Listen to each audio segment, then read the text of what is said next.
ఇలా నిజంగా నీకు థ్రెటనింగ్ కాల్స్ వచ్చి ఉంటే నువ్వు ఇట్లా లైవ్లో లేకపోతే వీడియోలో చేయవు, పోయి పిఎస్లో కంప్లైంట్ చేస్తే ఖచ్చితంగా నీ థ్రెటనింగ్ కాల్ కనుక వచ్చుండుంటే న్యాయం జరుగుద్ది.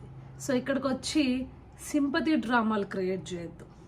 నేను ఏది మాట్లాడినా నిజమే మాట్లాడాను అని చెప్పి మళ్ళీ నన్ను టార్గెట్ చేయకండి, ట్రోల్ చేయకండి, నేను పర్సనల్గా ఎవరిని మాట్లాడలేదు అంట. నువ్వు పవన్ కళ్యాణ్ గారి పైన వ్యాఖ్యలు చేసింది తెలీదా, లేకపోతే పిల్లి పిట్ట కథలు చెప్పేసి తెలుగుదేశం పార్టీ నాయకుడు చంద్రబాబు నాయుడు గారిని కానీ లేకపోతే పవన్ కళ్యాణ్ గారిని కానీ ఏ రకంగా సంబోధించావో గుర్తులేదనుకుంటున్నావా?